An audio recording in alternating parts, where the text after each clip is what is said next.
تعالي حبيبة قلبي هنعمل الجبنة القريش الفلاحي والزبدة البلدي من غير منفعة خالص ولا حصيرة ولا خل ولا زبادي ولا أي حاجة خالص، وهتشتغلي شغل تمام. وإن شاء الله في خلال يوم واحد بس هتكوني عملتي إنتاج جميل. وتعالي هنا بقى كده هقولك، شفت الحامض اللي بينزل من الزبدة؟ تعالي هنعمله الحتة دي. حاجة جميلة قوي تاكلها مع العيش الملدن، سواء خبز سواء بتاو، وبسم الله ما شاء الله اللهم بارك، بيبقى طعمها تحفة. وتعالي بقى كمان هنقول شوية معلومات حلوين هيهموك عن الزبدة، إذا كانت ممررة إذا كانت مغشوشة، كل الحاجات دي. وإزاي تعرفي الحليب. بس تعالي نسمي الله ونصلي على الحبيب المصطفى، اللهم صل وسلم وزد وبارك عليك يا حبيبي يا رسول الله وعلى آلك وأصحابك أجمعين. عندنا هنا من البداية خالص عندنا 6 كيلو حليب، الكيس فيهم نص كيلو، تمام كده. ده من ناس جديدة خالص عن اللي احنا كنا بنجيب منهم، وهنشوف الإنتاج بتاعهم هيطلع كويس ولا لأ. الكيلو عندنا هنا بسم الله ما شاء الله اللهم بارك ب 30 جنيه. طبعا كل سنة بيغلى عن السنة اللي قبلها، مفيش مشاكل خالص، وربنا إن شاء الله يرزق الجميع. هفضي بقى الحليب بتاعي في الحلة زي ما انت شايفة كده، مصمصتها بس مية أو شطفتها يعني مية. وبعد كده بدأت حطيت الحليب بتاعي في الفترة دي. لو الحليب عندي بسم الله الرحمن الرحيم كده جاي دافي زي دمعة العين، خلاص على كده ما بدفيش. الحليب عندي ساقع بدفيه زي على البوتاجاز زي دمعة العين كده وببدأ اشتغل. الحليب عندي بقى في الفريزر مجمد، واحنا بنفضي الحليب كده هنتكلم في الحتة دي. الحليب عندي بقى مجمد في الفريزر، لو بقاله اكتر من اسبوع او اسبوعين في الفريزر انصحك ما تعملهوش جبنة، لانه مش هيعمل. هتطلعيه هيفك، هيعمل معاكي لبن رايب، تمام. فاعجني بيه بقى قرص، اعجني بيه كماجي، اعجني بيه فطير، اعجني بيه رقاق، اللي انت عايزه تعجني بيه اعجني بيه، تمام. اما لو هو بقاله اسبوع واحد بس في الفريزر او اسبوعين بالكتير او 10 ايام، طلعيه وهتحطيه في حله على الرخامه لغايه ما يفك براحته خالص من التلج اللي موجود فيه. وبعد كده دفيه زي دمعه العين وغطيه على الرخامه زي ما هتشوفينا دلوقتي، وقعديه 24 ساعه ان شاء الله هتلاقيه تمام وعمل جبنه وقشطه معاكي. وكملي بقى زي الفيديو. هنا فضيت الحليب بتاعي، انا قلت لك 6 كيلو حليب ووريتك الاكياس بتاعتهم ال 12 كيس. وبعد كده جبت الحله وجيت على البوتاجاز هنا، دفيتها زي دمعه العين حوالي 3 دقايق بس، وبدات اقلب فيها في الثلاث دقايق. والحليب عندنا بسم الله ما شاء الله كويس. عندي هنا بقى حاجتين، ده شرش الميه اللي هو ميه الجبنه، اما دي معلقتين زبادي كانوا عندنا برضو من الجبنه اللي احنا عاملينها من الزبادي من المحلات. في الوقت ده لو ما عندكيش ميه الجبنه دي اعملي بزبادي من المحلات عادي خالص، او شويه ميه جبنه من اي محل، تمام، من اي سوبر ماركت، وقولي له عايزه شويه ميه من بتاعه الجبنه. في الوقت ده بقى انا هجيب البطانيه بتاعتي زي العاده خالص، وزي الطريقه اللي احنا عملناها، وما بيقعدش معاكي 3 ايام و4 زي الاول. وبسم الله ما شاء الله اللهم بارك، كله اخد الفكره وكله مشي بيها، وربنا يا رب يرزق الجميع. حتى القنوات نفسها الكبيره اخدتها، بس الحمد لله ما ذكروش ام يوسف خالص في الموضوع، بس ما فيش مشاكل. هنا غطيت الحليب بتاعي 20 ساعه، 20 ساعه بس، وهبدا اطل عليه. لو المطبخ عندك حر 20 ساعة بس وطلي عليه، ومن 15 ساعة كمان. لو المطبخ عندي رطب بسيبه 20 ساعة و24 ساعة كمان، حسب الجو عندك. وفي المرحلة دي اللي بيبوظ مني الحليب أو لأ. في الحتة دي أنا طليت على الحليب ولقيته عمل قشطة وجبنة، على طول على التلاجة، يا إما على طول اخد القشطة بتاعتي واخدها والجبنة احطها في الحصيرة، تمام. انا بقى في الحته دي بحب اوديه التلاجة برضو، علشان القشطه بتاعتي تبقى حلوه وتاخد معايا على طول في الخض وتخرز معايا بسرعه.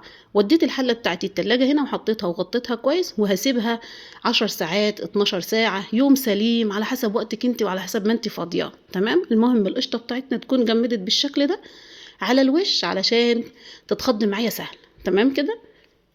وانا بحطها في التلاجة علشان المرحله دي. وبسم الله ما شاء الله اللهم بارك، القشطه بتاعتنا راحت زي العسل، زي المتابعين بتوع ام يوسف. ربنا ما يحرمني منكم ابدا ويديمكم نعم في حياتي. ولو سمحتوا دوستوا لي على اللايك يبقى جزاكم الله خير. هاخد بقى القشطه بتاعتي بسم الله اللهم بارك اهي، حته حلوه زي العسل، حته قشطه زي السكر. عايزه تخليها زي ما هي كده وتعملي بيها كنافه او بسبوسه او فطير مشلتت او اي حاجه، برضو انت وحريتك. عايزه تاخديها بالطريقه دي وتخزنيها في الفريزر، للاسف هتمرر معاكي، لان بيكون فيها نسبه حامض، وهو ده اللي بيخلي القشطه تمرر عندنا لو قعدت في الفريزر فتره. يا ريت لو هتخزنيها خزنيها زبده احلى. هتخضيها على ايدك زي ما هتشوفينا دلوقتي، وهتحطيها في اكياس، بس اغسليها الاول بميه ساقعه وحطيها في اكياس، هتعيش معاكي سنه 2 3 10 وعمرها ما هتمرر. اللي بيخليها تمرر معاكي كميه الحمض اللي هتخرج منها دلوقتي لما نخضها. وفي الوقت ده انا جبت الميزانه بتاعتي وبدات ان انا صفرتها، وجبت الطبق برضو وصفرت عليه الميزان وزي ما انت شايفه باخد القشطه بتاعتي كلها، وبسم الله اللهم بارك، ربنا يبارك لنا ويبارك لكم ويبارك للجميع اللهم امين، ويرزق الجميع. وعلى فكره المشروع ده حلو قوي للواحده اللي تعمله في البيت، وكنت عامله لكم فيديو لو نفسك تعملي مشروع من الجبنه والزبده. وبسم الله اللهم بارك ناس كتيره اخدته ورزقت منه، وبيتصلوا عليا لو احتاجوا اي معلومه، بيتصلوا عليا على الواتس واقول لهم كل اللي هم عايزينه. وناس كبيرة أمهاتنا حبايب قلبنا كبار في المقام وكبار في السن ربنا يديهم الصحة ويحفظهم، بقى ماشيين بيه وبناتهم بياخدوا لسلايفهم ولإخوات جوازهم ويبيعوا لهم الإنتاج اللي هم بيعملوه. اعملوا وارزقي وانت قاعدة في بيتك ووسعي على نفسك، انت عارفة ان اليومين دول غلا وكل الناس الدنيا بقت غلا على الجميع، شدي حيلك وساعدي جوزك، مش صعب ولا غلط ولا عيب ولا حرام. طلعوا معانا بسم الله اللهم بارك 700 جرام ولا 700 هنخضهم وهنشوفهم برضه هيعملوا قد ايه زبدة. الجبنة بتاعتي بقى بسم الله اللهم بارك، صلوا بينا على الحبيب، اللهم صل وسلم على سيدنا محمد. جبنة زي العسل وزي السكر. في الوقت ده لو الجبنة بتاعتي بالشكل ده يبقى الحليب اعرف ان هو مش مغشوش، تمام كده. الجبنة بتاعتي دايبة وطرية وناعمة خالص، في الوقت ده احس ان الحليب عندي منضاف نسبة مية، وربنا يهدينا جميعا. هنا بقى احنا هنعمل طبعا زي ما قلت لكم في اول الفيديو احنا هنعمله من غير حصيره، يبقى انا كده بديل الحصيره المصفى والقماشه. اي مصفى عندك، ستانلس، بلاستيك، المونيا، اي نوع عندك، مدوره، مربعه، مستطيله، اي نوع. وهنجيب بقى حتة القماشة بتاعتنا اللي هي مخصصة للجبنة، ما بستخدمهاش في أي حاجة غير الجبنة بس، لأن لو استخدمتها في أي حاجة هتلقط منه ريحة وتخلي لي الجبنة ليها ريحة. وبسم الله اللهم بارك، حطوا لنا لايك حلو للفيديو علشان الحتة الجميلة دي. هنزل بالجبنة بتاعتي بسم الله اللهم بارك كده في المصفى بتاعتي والقماشة، ما ينفعش إن أنا أنزل بالجبنة في المصفى على طول. لو نزلت بالجبنة بتاعتي أو الزبادي ده في المصفى على طول هينزل كله من المصفى ويتكب، خسارة. فعلشان كده بنحط حتة القماشة. وحتة القماشة بتاعتك أي نوع، المهم ما تكونش فيها ريحة، حتى لو طرحة عندك أنت ما بتستخدميهاش ما فيش مشاكل خالص، استخدميها بس ما تكونش مغسولة بقى بحاجة ليها ريحة أو فيها ريحة زيت من بتاع شعر أو أنت لابساها لشعرك، يعني كده المهم تكون نظيفة خالص، ما تكونيش استخدمتيها لأي حاجة تانية، وخصصيها للجبنة. في الوقت ده نزلت بالجبنة بتاعتي في المصفى زي ما انتوا شايفين، وهنزل عليها بمعلقتين ملح على حسب الحياء بتاعك انت، بتحبي الجبنة دلعة، بتحبي الجبنة حيقة، زي ما تحبي. وفي الوقت ده انا بحيقها علشان مش هعرف احيقها في الاخر لما اقطعها، تمام.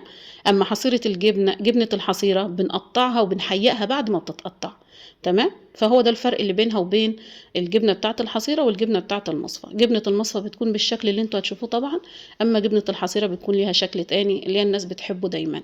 الحصيرة لو انت عايزة تجيبي حصيرة هتجيبها من اقرب سوق ليكي او اقرب تاجرة بتاعة زبدة وسمنة وجبنة، قولي لها هاتي لي حصيرة وهديكي تمنها لما تيجي المرة الجاية، ما هتقولكيش حاجة خالص وهتجيب لك اللي انت عايزاه.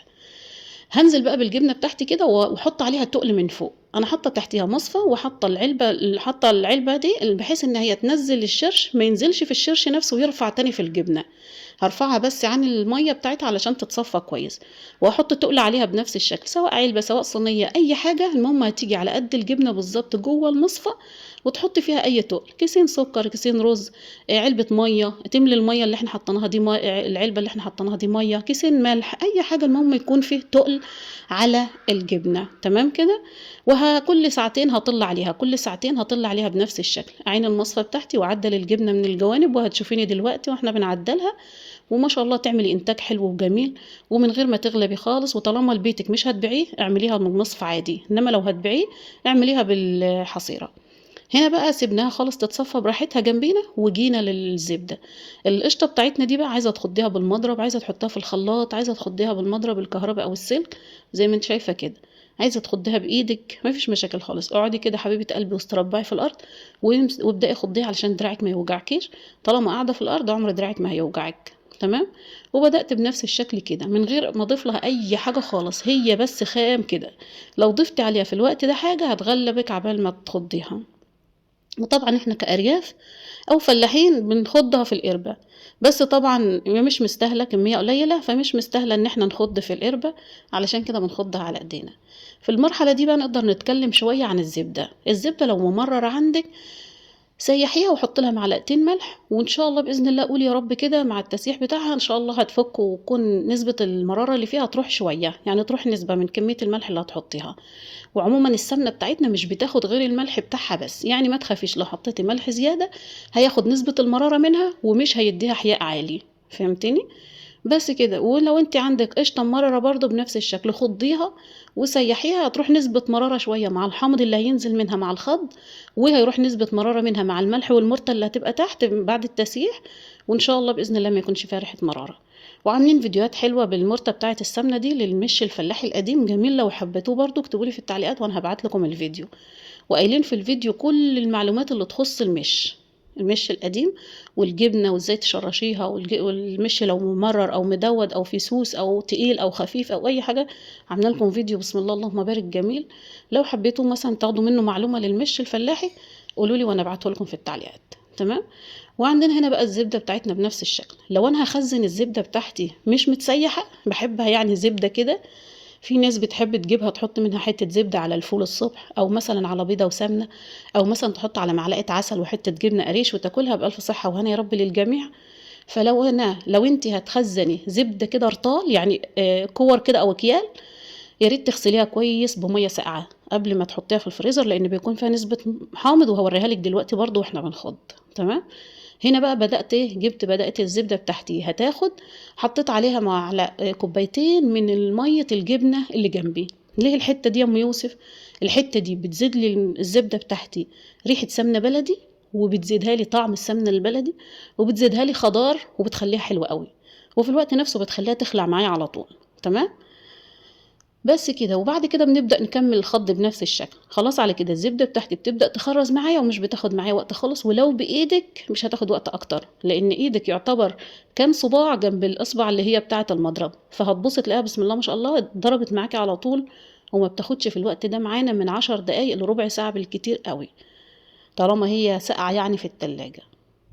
اهي بنفس الشكل وبسم الله ما شاء الله اللهم بارك بدأت تخرز معانا، وهتبقى جميلة وحلوة قوي بإذن الله.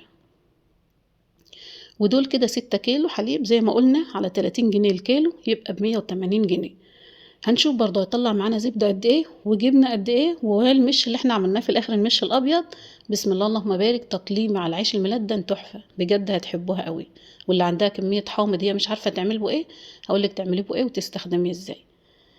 هنا بقى بدأت تعمل معانا اهي وبسم الله اللهم بارك. هخلصها بنفس الشكل وهحطها ايه، هحطها في ميه ساقعه، لازم ميه ساقعه، اغسلها بميه ساقعه حلوه قوي علشان خاطر ما تمررش معايا في الفريزر زي ما انتوا عارفين. وبسم الله اللهم بارك مرحله مرحله وجايباها معاكي اهي وحلوه قوي.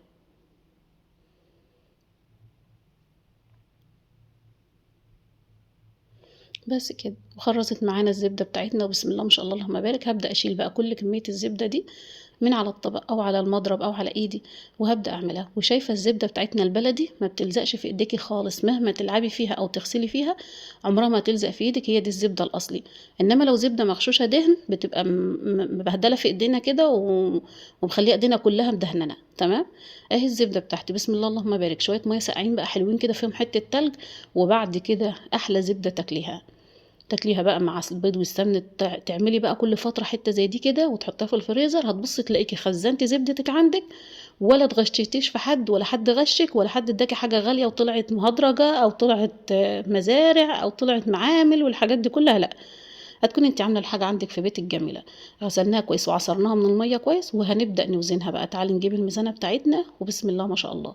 هو ده الحمض اللي بينزل في الميه دي، الميه بتاعتنا عكرت كده، هو ده كميه الحمض اللي احنا بنقول عليه، وده اللي بيخليها تمرر لما تتحط في الفريزر. جبت الطبق بتاعي وصفرت برضه عليه الميزان، وتعالي بقى نشوف بسم الله اللهم بارك. طلعت لنا حوالي 300 جرام، يعني رطل الا 100 جرام، رطل الا 100 جرام. الرطل ده اللي هو كيلو رطلين وربع، يعني الرطل ده هيقطع معانا بحوالي اللهم صل وسلم على سيدنا محمد. الرطل عندنا هنا ب120، قولي 100 جنيه، قولي 100 جنيه سمنه. كده عملت لنا 100 جنيه سمنه من اصل 180 جنيه حليب. تمام. هنشوف برضو الجبنه هتعمل معانا ايه. بس كده هاخدها زي ما هي كده في طبقها او في الطبق لوحده كده من غير ميه واحطها في التلاجة. يبقى كده عندنا 100 جنيه اللي هي للسمنه البلدي. بس كده. وتعالي بقى للجبنه بتاعتنا هي هنعدلها بس ونسيبها ونشوف المش اللي عندنا اللي هي الميه بتاعه الحامض. هعدل بس الجبنه بنفس الشكل اهي. شايفه بدل ما هي تكون عامله الناحيه دي كده، لا هبططها كده وبرضه هقلبها بالمعلقه بحيث ان ايه القلب بتاعها لو فيه ميه زياده شويه اهو القلب بيكون طري شويه والحرف بيكون اتصفق من الميه، لا انا هقلبه كله زي ما انت شايفه كده علشان كله يبقى ميزه واحده وطعم واحد، وما تكونش في حته طريه وحته متماسكه. فهمتوني؟ بس كده. وهو فيه الملح بتاعه هينزل كل الميه اللي فيه. بس كده هقفل عليها واحطها بنفس الشكل واسيبها لغايه تاني يوم الصبح. احنا كده شغالين بالليل، هنسيبها لبكره الصبح، هي هتاخد 10 ساعات 12 ساعه براحتها خالص لما تتصفى. وتعالي بقى نشوف الحامض بتاعنا. هنا الحامض بتاعي اللي هو طلع من الزبدة، تمام، حتى في حتت لسه زبدة اهي، بس مش مشكلة الولاد هياكلوها برضو، بتبقى طعمها جميل. عندي هنا حتة القماشة بتاعتي اللي انا قلت لكم عليها، بخيطها من 3 جوانب، والجانب الرابع بعمله مكان للاستك او مكان للقماشة زي بنطلون الطفل الصغنن كده، وببدأ احط فيه استك، قماشة، حتة حبل نضيف، اي حاجة نضيفة، المهم تكون نضيفة علشان ما تزفرليش الحليب بتاعي وتبوظ لي الجبنة بتاعتي والحاجة. هحطه في نفس الشكل كده، وهطلعه من الحتة التانية، وهبدأ ان انا اربطه بنفس الشكل زي ما انتم شايفين كده بالظبط.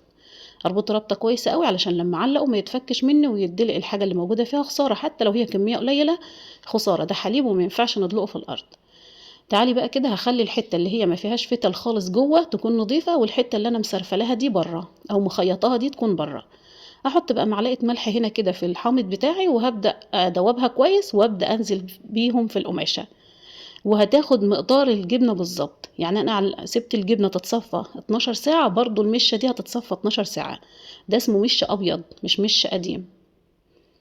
بس كده هاخد كل الحواف اللي على الطبق دي، علشان دي بتكون زبده اهي زي ما انتم شايفين كده، هحطها برضو فيه بتديله طعم جميل. بس كده، وهنزل بيهم بقى بالملح وبحاجتهم كده زي ما انتم شايفين، وهربطها واعلقها جنب الجبنه. المهم تكون في مكان ما تبهدلكيش رخامه، ما تبهدلكيش ارض، علشان دي هيتصفى منها الميه اللي ملهاش لازمه، اللي هي بيبقى فيها مراره، وهيفضل لي بس الحته الحلوه اللي هي بتبقى زي الجبنه البيضه بتاعت المحلات دي. بس كده هعلقها، وبنفس تعليقه الجبنه هتفضل هي برضو زي ما هي، واسيبهم بقى كده وتصبحوا على خير ونريح. وتاني يوم الصبح هنيجي نكمل مع بعضينا ونشوف جبنتنا عملت ايه والمش بتاعنا عمل ايه. صباح الخير يا حلوين، نهاركم ابيض ان شاء الله. هنا بقى كده جبت المش بتاعتي، وبسم الله ما شاء الله اللهم بارك، اهي اتصفت معايا وزي العسل. وده بيكون المش الابيض الفلاحي اللي هو بنعمل به، اللي هتشوفوني دلوقتي كده هجيب لكم حته بتوه جميله وناكلها بيه مع بعضينا كده. والبتاو ده اللي هو عاملينه بالعيش الذره، لو عايزين فيديو برضو نعمل لكم ان شاء الله فيديو ونحطه لكم اهو. تعالي بقى نشوف الجبنه بتاعتنا كده. ولو انا بقول لكم كتير كلام كتير، انا بقول والله كل المعلومه حقكم عليا، اللي بتقولي انت بترغي كتير او بتقولي حاجه كتير، لا انا والله قصدي بس اقول لكم معلومه تستفادي منها، علشان ما تسمعيش الفيديو وتطلعي من غير معلومه، لا انا قصدي اقول لك كل معلومه عندي. بس كده هنقلب الجبنه بتاعتنا وناخد من عليها المصفى، وناخد القماشه، ولازم حاجتك تكون نظيفه. واول ما تخلصي شغلك ده تغسلي حاجتك على طول، سواء حصيره سواء مصفى وقماشه، لازم تغسليهم وتعلقيهم في مكان نظيف ينشفوا. بس كده هقطع الجبنه بتاعتي، وبسم الله اللهم بارك، جميله. عندنا فيديوهات كتيرة للجبنة برضو من غير منفعة خالص، ولا خل ولا زبادي ولا أي حاجة خالص، وبالحصيرة ومن غير حصيرة وزي ما انتوا عايزين. الجبنة بتاعتي بسم الله اللهم بارك حاجة كده تحفة، شوفي دايبة دوب حلوة زي العسل. ودي جميل قوي، جميل قوي للتخزين بقى رمضان، كل سنة وانتوا طيبين، اعملوها وخزنوها رمضان، كل سنة وانتوا طيبين حبايبي، للسحور بقى كده. جبنا برضو الميزان بتاعنا وصفرناه اهو، احط عليه العلبة واصفر علشان نوزن بس كمية الجبنة اللي طلعت معانا قد ايه، ونحسب حسابنا برضو.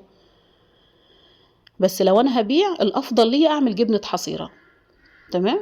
هحط فيها كيس بلاستيك علشان هخزنها بنفس الشكل، ودي طريقة التخزين بتاعتها اللي هي هتفضل معاكي لو قعدت لرمضان، مش هيجرى لها اي حاجة، بالعكس هيزيدها طعامة وحلاوة وريحة وزي العسل.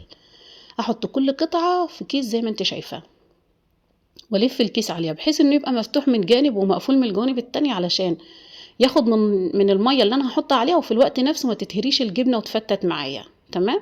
وده كده لو انا هخزنها لبيتي. طيب لو انا هخزنها بقى المشروع وهبيع منها، بغلي مية الشرش اللي موجودة دي اللي انا صفيتها من الحصيرة دي او المصفى، بغليها واحط فيها معلقتين ملح على قد حيائها، وبحطها في جردل في التلاجة. وبعد ما بقطع الجبنة من الحصيرة بتقعد يوم في الطبق او يومين، وبعد ما تقعد اليومين بحطها في المية الجبنة دي اللي انا حطيتها في التلاجة دي، وببدأ ابيع منها، هي ما ببيعش من الطبق اللي انا فوق، علشان الشرش ده بيدي الطعم للجبنة جميل جميل جميل جميل. هنا بقى حبايبي تعالوا هنكمل بقى الميزان بتاعنا كده زي ما انتم شايفين، وبسم الله ما شاء الله اللهم بارك. على قد ما يطلع لك خير قولي الحمد لله، ربنا يرزقك بيه حاجة نظيفة وحاجة حلوة، عاملة حاجتك في بيتك تكون نظيفة ومضمونة، وبتجيبي القطعة من دي من المحل بتجيبها بالشيء الفلاني، لا انت عاملاها في بيتك حاجة نظيفة وحاجة جميلة، تمام. بكمل بنفس الشكل، وبسم الله اللهم بارك. طلعوا لنا كيلو ونص، اللهم بارك اللهم بارك. الكيلو ب80 جنيه، 80 جنيه، وقولي 40 كمان يبقى 120، وهناك 100 يبقى 220 جنيه، واحنا جايبين الحليب اصلا ب180. تمام كده، حلو الرزق اللي طلع لنا، تمام. 50 جنيه حلوه مش وحشه ولا حاجه، وحلوه زي العسل. هنا بقى حطيت الجبنه بتاعتي زي ما انت شايفه كده، حطيت معاها حتتين فلفل، اي فلفل موجود عندك بس يكون حراق، هيدي طعم للجبنه زي العسل. وكل ما تقعد الجبنه كل ما بيزدادها حلاوه. في الوقت ده بقى هجيب شويه ميه من الجبنه دي، من بتاعه الجبنه اللي اتصفت منها دي. ما عنديش دي متوفر عندي وجبت جبنه وعايزه اخزنها، يعني انا لو اشتريت جبنه من حد وعايزه اخزنها بجيب ميه واغليها وابردها واحط فيها ملح زي كده بالظبط، ومعاها قرنين فلفل مع الجبنه، بتديها طعم زي العسل. بس كده بضيف اضافات زي ما انت شايفه كده الميه بتاعتي. اهم حاجه ان انا احيقها علشان الجبنه بتاعتي ما تتهريش وتدوب مني. والكيس اللي انا بلف فيه قطعه الجبنه ده بيحفظها ويخليها جميله. في الوقت ده هفضي الهواء كله من الكيس زي ما انت شايفه كده بالظبط. وبعد ما مليت عليه ميه الجبنه دي او الشرش، بحيث ان الجبنه بتاعتي كلها تكون متغلفه بالشرش، بيديها طعم جميل. وكل ما تقعد عندك في التلاجة كل ما بيزدادها طعامة وحلاوة. وفي الوقت ده كل ما بجيب حتة جبنة بفك الكيس واخد حتة الجبنة وافضي الهواء من الكيس تاني واربطه بنفس الشكل، واحط علبة بتاعتي في التلاجة وتقعد معايا لمدة سنة بإذن الله، مش هيجرى لها حاجة طالما في التلاجة وطالما الكيس مقفول كده ما فيهاش هوا من جوه. تمام. بس كده بحطها في التلاجة وتقعد معايا زي ما قلت لكم حوالي سنة، مش بيجرى لها أي حاجة. تعالي بقى للمشة بتاعتنا الجميلة دي. دي بقى حته مشه زي السكر، هتاكليها وتاكلي صوابعك وراها. دي حته بتاو من العيش الملدن اللي عملناه السنه دي مع بعضنا، كل سنه وانتم طيبين. ده عيش الذره، العيش المرحرح اللي هو البتاو الصعيدي او اي اسم انتوا بتسموه. ده بالعيش بالدقيق الذره. بنجيب بقى حته المشه زي ما انتم شايفين كده، ونفس الشكل كده بنعمل القشطه وبنعمل الزبده، وبيبقى طعمها زي السكر، والولاد ياكلوها حوالينا، بتديهم صحه وبتديهم قوه وبتدي كالسيوم للجسم بتاعهم. بيبقى طعمها زي العسل. اشوفكم على خير ان شاء الله في فيديو جديد. مع السلامه.